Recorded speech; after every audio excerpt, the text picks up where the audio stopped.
Done. अब सब लोग ध्यान से देखोगे तो हम लोग प्रोबेबिलिटी के एक एक करके थोड़ा टिपिकल क्वेश्चंस पढ़ेंगे, बेसिक क्वेश्चन से थोड़ा सा आगे का लेवल पढ़ेंगे। इसके लिए हम लोग देख रहे हैं कि एक कार्ड्स हैं जिन कार्ड्स को नंबर लगा के मार्क करके रखा हुआ है। ध्यान से देखना, 3 से स्टार्ट है, मतलब 1 और 2 नहीं है।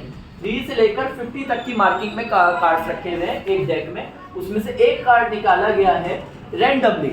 याद रखना, जब उसे मिक्स कर दिया गया अच्छे से और मिक्स करने के बाद एक कार्ड निकाला गया है, हमें प्रोबेबिलिटी बताना है कि वो जो नंबर है निकाला हुआ नंबर है, कार्ड पे जो नंबर लिखा हुआ है वो कैसा हो, 7 से डिविजिबल होने वाला। तो पहले हम ये देखेंगे कि टोटल नंबर ऑफ कार्ड्स कितने होंगे।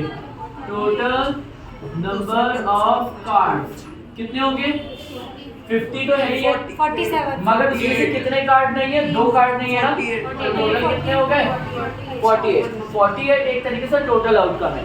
अब number of cards marked with number divisible by 7 का टेबल, 7 का टेबल पढ़ लो। 59, तो 7 1 जा 7, 7 2 जा 14, 7 3 जा 21, 7 4 जा 28, 7 5 जा 35, 7 6 जा 42, 7 7 जा 40। सिर्फ 7 ऐसे नंबर हैं। टोटल नंबर्स भी कितने हैं? 7। लोगों को ये नहीं लगना चाहिए कि डिविजिबल और 7 है इसलिए 7 आया, ऐसा नहीं है, वो कुछ भी हो सकते हैं, ठीक है। 7 ही नंबर है। तो प्रोबेबिलिटी, अब देखो प्रोबेबिलिटी के नंबर, प्रोबेबिलिटी की स्टेटमेंट यहाँ से लिखोगे, the probability of drawn number divisible by 7 is P equal to 7 upon में टोटल कितने हैं? 48। कटे तो काट दो, नहीं कटे तो रहने दो। नेक्स्ट है 2 डिजिट के नंबर। पहले आप अपने दिमाग से बता सकते हो 2 डिजिट के नंबर, सबसे छोटा नंबर क्या होता है? 10। सबसे छोटा 2 डिजिट का नंबर होगा 10। तो हमने सबसे छोटा नंबर क्या आ गया? 10, 11 और कहाँ तक जाएगा? टोटल डिजिट कितने हैं 2 डिजिट वाले? 50। अब ध्यान से देखो, जब हमने 10 से लेकर 50 तक ले रहे हैं तो 10 को हटाओगे थोड़ी देर के लिए, तो 11 से 50 में 40 नंबर हो गए, 40, और एक 10 खुद एक नंबर है तो कितने हो गए? 41। तो 41 अपॉन में टोटल नंबर्स कितने हैं? तो 41 अपॉन में 48। रवीना हल्का हल्का समझ में आ रहा है? ये पता लग रहा है कि 10 से सबसे छोटा नंबर होगा 2 डिजिट का और सबसे बड़ा वाला 50 होगा। आप ये मत सोचना कि 10 और 50 तो 40 नंबर ही होंगे, 10 माइनस कर दो। 10 नहीं, एक्चुअल में 10 भी खुद एक डिजिट 2 डिजिट वाला नंबर है और ये एक नंबर ही है। तो यहाँ पे 41 नंबर्स होंगे। नेक्स्ट आता है इवन नंबर्स। कोई अब हिसाब लगा के बताएगा इवन नंबर्स कितने होंगे? 50 में कितने इवन नंबर्स होते हैं? सही बोल रहे हो, 25। 25 इवन नंबर्स होते हैं, 25 ऑड नंबर्स होते हैं। मगर प्रॉब्लम ये 50 पूरे नहीं है। ध्यान से देखो, ये 50 पूरे नहीं है, इनमें कोई नंबर नहीं है, स्टार्टिंग का 2 नहीं है। तो 25 में से एक गया तो कितने बचे? तो इवन नंबर्स कितने होंगे इसमें? 24 अपॉन में 48, काटोगे तो 1/2 है ना, 1/2। डन। पॉज करना। ऐसे अब हर छोटे क्वेश्चन। अब हमारे पास है एक डेक ऑफ प्लेइंग कार्ड्स, जो तुम लोगों को पता है 52 कार्ड्स प्लेइंग कार्ड्स में से हमारे पास किंग, क्वीन और जैक ऑफ डायमंड, ये तीनों के तीनों पत्ते डायमंड वाले रिमूव हो चुके हैं। हम लोगों को जैसा पता है कि डायमंड के 13 में से 3 पत्ते हट चुके हैं, तो अब डायमंड के बचे हैं सिर्फ 10। टोटल पत्ते जो 52 होते थे, 52 कार्ड्स होते थे, उसमें से 3 हट चुके हैं। तो अब हमारे पास बचे हैं कितने? 49। तो सबसे पहले तो हम क्लियर कट यहाँ लिख देते हैं, टोटल कार्ड्स जो होंगे, टोटल कार्ड्स वो हो गए 52 माइनस 3, तो 49। अब मैं आपको डायरेक्ट स्टेटमेंट क्या बता रहा हूँ कि the probability of getting a card of diamond. तो डायमंड का प्रोबेबिलिटी निकालने के लिए मैं डायरेक्ट बता रहा हूँ, डायमंड बचे ही 10 है, 13 डायमंड में से 3 चले गए उनके, तो बचे कितने? 10 है। तो 10 अपॉन में टोटल कितने हैं? 49। कट नहीं रहा इसलिए ऐसे ही छूट जाएगा। नेक्स्ट आता है जैक। पहली बात ये है, जैक होते हैं 4, नीचे जैक 4 होते हैं, 4 में से एक का डायमंड वाला हट चुका है, तो बचे कितने? 3। तो 3 बाय में 49। नेक्स्ट आता है किंग। किंग में भी 4 होते हैं, 4 में से एक किंग क्या हो चुका है, तो बचे क्या? 3 बाय में 49। डायमंड ना हो, पहली बार डायमंड थे सिर्फ 10, तो 49 में से 10 और चले गए तो बचे कितने 39। कॉन्सेप्ट क्लियर है ना? तो हमने लिख दिया नॉट डायमंड 39 बाय में 49। रेड क्वीन, पहली बार क्वीन, रेड क्वीन सिर्फ 2 होती हैं और डायमंड वाली जो क्वीन है वो हट चुकी है और वो भी लाल ही होती है किस्मत से। तो अब बची कितनी क्वीन? सिर्फ 1। तो यहाँ पे बचा रेड क्वीन वाला हो गया 1/49। नेक्स्ट आते हैं ब्लैक कार्ड। ब्लैक पत्ते होते हैं 26, जो पत्ते 3 हटे हैं वो तीनों रेड वाले में से हटे हैं, ब्लैक में से कुछ नहीं हटा।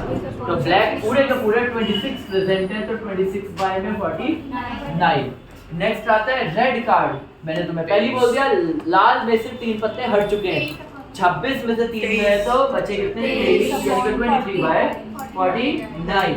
नेक्स्ट आता है जैक और क्वीन। याद रखना जैक 4 होते हैं, क्वीन भी 4 होते हैं, मगर ये दोनों में से 4 और 4 8, 8 में से एक क्वीन और एक जैक चले गया। समझ में आ रहा है? 4 नॉर्मल होते हैं, एक जैक और एक क्वीन गया तो बचे कितने 6, तो 6 बाय में 49। ये थोड़ा सा कॉम्प्लेक्स वर्जन है कार्ड्स का। कार्ड्स का नॉर्मल वाला वर्जन बहुत इजी होता है जो आपके बुक में भी प्रेजेंट है, इसका कॉम्प्लेक्स वाला ये वाला होता है। पॉज करना। ये है टिपिकल क्वेश्चन, इसलिए टिपिकल क्यों बोल रहा हूँ क्योंकि यहाँ पे क्लियर कट वैसे नहीं बात करी गई जैसे मैंने ऊपर आपको क्वेश्चन दिया था। ये बहुत इजी वाला था और इसका ही एक एडवांस वर्जन वाला क्वेश्चन ये हो रहा है जिसमें बोला है एक बैग है, ध्यान से देखना, एक बैग मैंने बना लिया माना, एक बैग में 6 रेड बॉल्स हैं, 4 ब्लैक बॉल्स हैं और कुछ व्हाइट बॉल्स हैं। हमें व्हाइट बॉल्स की काउंटिंग नहीं पता तो मैं उसको क्या मानूंगा? ये हमेशा याद रखना, जब आपको नहीं पता कोई भी एक चीज तो आप x मानोगे और आपको 2 चीज नहीं पता तो x के साथ दूसरा क्या मानोगे? y। अब आपको इसने बोला है हमें नहीं पता, इसने टोटल बॉल्स जो अगर आप इसमें टोटल निकालोगे तो टोटल नंबर ऑफ बॉल्स कितनी हो जाएगी? 6 + 4 + x, तो टोटल कितना आ जाएगा 10 + x। किसी ने 10x लिख दिया तो कर दी गड़बड़, स्टैट वाली ही स्टैटिस्टिक वाली गड़बड़ याद आ रही है?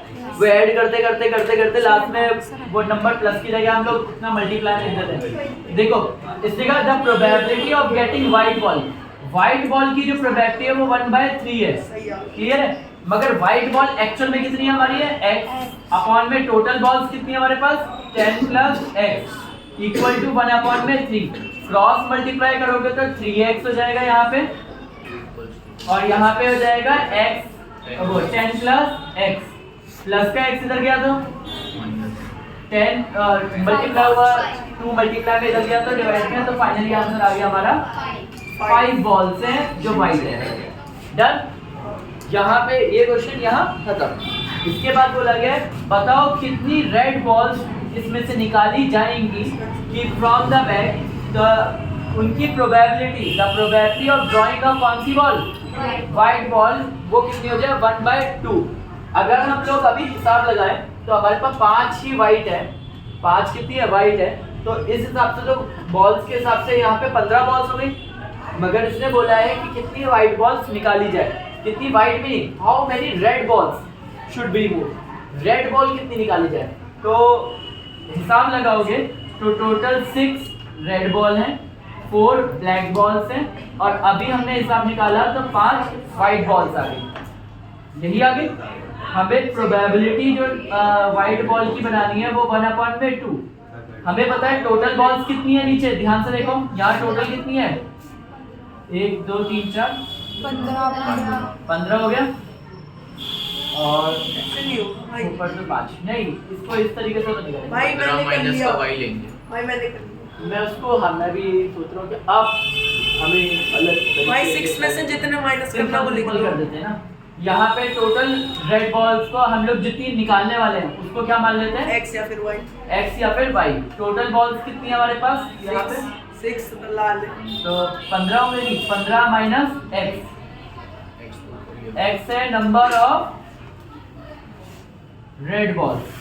जितनी भी लाल बॉल्स मुझे निकालनी है उसको क्या मान लिया? x। तो टोटल बॉल्स जो हो गई होगी वो इस टाइम हो जाएगी 15 माइनस x। 15 में से x माइनस हो जाएगी। इसमें हमें क्या निकालना है? Probability of getting white ball is equals to 1/2। White की प्रोबेबिलिटी, व्हाइट कितनी है हमारे पास 5 और टोटल बॉल्स कितनी है हमारे पास 15 माइनस x बराबर 1/2। क्रॉस मल्टीप्लाई होता है, तो यहाँ पे टोटल बॉल समझ में आ गई ना, 14 माइनस एक्स, क्योंकि एक्स हमें हटाना है, टोटल बॉल मुझे हमें कुछ गिनती हटानी है। तो यहाँ पे आ गया 5 to 10, यहाँ पे आ गया 15 माइनस एक्स, माइनस का एक्स इधर गया तो प्लस 10, प्लस का इधर गया तो कितनी बॉल्स आ गई हमारे पास? 5। रेड में से कितनी बॉल्स हटाई जाएगी? 5 रेड बॉल्स अगर हटा दोगे तो इस पूरे की प्रोबेबिलिटी 1/2 बन जाएगी। अगर आप हिसाब निकालोगे तो देखो 6 में से 5 गया तो कितना बचा? 1 प्लस 4 कितना होता है? 5 प्लस 5 कितना होता है? 10। वाइट बॉल्स कितनी है? 5 अपॉन में टोटल बॉल्स होगी 10, तो काटोगे तो 1/2। सही आ रहा है? कंडीशन में फिट हो रही है? ओके, हम लोगों के पास है probability of selecting violet ball at random from a jar containing violet saffron pink is इतना। इससे क्या है, एक जार में कुछ बॉल्स हैं जिसमें वॉयलेट बॉल्स हैं, सैफरॉन बॉल है और पिंक बॉल है। उन सब में जो वॉयलेट की प्रोबेबिलिटी है वो है 1/4। क्लियर है? The probability of selecting saffron ball, और उसमें सैफरॉन बॉल की जो प्रोबेबिलिटी है वो है 1/3। अभी आपको क्वेश्चन आसान लगेगा क्योंकि आप उस लेवल के क्वेश्चंस कर चुके हो, तो आपको धीरे धीरे ये क्वेश्चंस आसान लगने स्टार्ट हो जाएंगे। देखा, एक बैग में जो कितनी पिंक बॉल्स हैं? 10। तो पिंक बॉल्स तो पता लग गई। अब हमें ये नहीं पता वॉयलेट वाली कितनी है, और हमें ये भी नहीं पता सैफरॉन वाली कितनी है। तो आप समझदार तो हो, मैंने एक को x माना और एक को y। हम लोग यहाँ लिखेंगे let the number of violet balls is x और let the number of saffron balls is y। ठीक है, अब इसकी टोटल बॉल्स कितनी हो जाएंगी? टोटल हो जाएगी x प्लस y प्लस 10। क्या सही लिखा है मैंने? टोटल बॉल्स तो यही हो जाएगी ना, x plus y plus 10। x वाली वॉयलेट है, y वाले सैफरॉन है और 10 बॉल्स है पिंक। इन तीनों का टोटल है। वॉयलेट की प्रोबेबिलिटी में वॉयलेट ऊपर रहेंगे, नीचे टोटल आएगा। टोटल कितना है? x प्लस y प्लस 10 बराबर 1/4। सैफरॉन की प्रोबेबिलिटी, सैफरॉन वाले ऊपर रहेंगे, टोटल नीचे रहेंगे, x plus y plus 10 equals to 1/3। Cross करोगे तो ये कितना आ जाएगा? 4x equals to x plus y plus 10।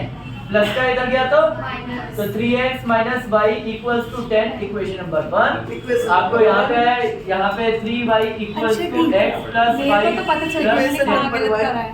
Solve किया तो हमारे पास यहाँ पे आ जाएगा, ये इसको उधर ले जाता हूँ एक काम करते हैं, तो यहाँ पे आ जाएगा माइनस का 2y और x प्लस का ये इधर आ जाएगा तो माइनस का 10। सही से लिखोगे तो x minus 2y equals to minus का 10। क्लियर है? अब ध्यान से देखोगे तो ये दोनों एक जैसे बन जाएंगे। कोई भी मेथड यूज कर सकते हो, क्रॉस मल्टीप्लिकेशन, एलिमिनेशन में से क्रॉस डिलीट है तुम्हारा, एलिमिनेशन, सब्स्टिट्यूशन, जो अच्छा लगे। मुझे सबसे अच्छा यही लगता है कि मैं इन दोनों को एक जैसा बना दूं। तो मल्टीप्लाई बाय 3, जैसे ही 3 से मल्टीप्लाई करूंगा तो ये हो जाएगी 3x, 3 2 जा 6y, 3 10 जा माइनस का 30। अब सेम यहाँ पे इसको नीचे लिख दो, x माइनस y बराबर 10। एलिमिनेशन मेथड यूज कर रहा हूँ, क्लियर कट दिखेगा। कैंसल, 6 में से 1 बाई गया, बचा माइनस का 5y, माइनस का 30, माइनस का 10, माइनस का 40। y की वैल्यू कितनी आ गई? 8y बॉल्स हैं। अब आता है नेक्स्ट वाले निकालते हैं। सेकंड है 3x माइनस y बराबर 10। 8 बॉल्स को पुट करो, 3x बराबर 10 प्लस का उधर गया तो 18 और x की वैल्यू कितनी आ गई? ये पता लग रहा है कि मैंने कोई भी इक्वेशन उठा लो, आप इनमें से कोई किसी भी इक्वेशन में y की वैल्यू डाल दो, आंसर आ जाएगा। तो हमारे पास सैफरॉन बॉल्स और नंबर ऑफ ये वाली बॉल्स आ गई। टोटल बॉल्स पूछिए फाइनल आंसर में। तो देखो 6 प्लस 8 कितना होता है? 14, 14 प्लस 10 कितना होता है? 24। तो फाइनल आंसर है 24। फिनिश। तभी उसकी प्रोबेबिलिटी सही आ रही है। डन।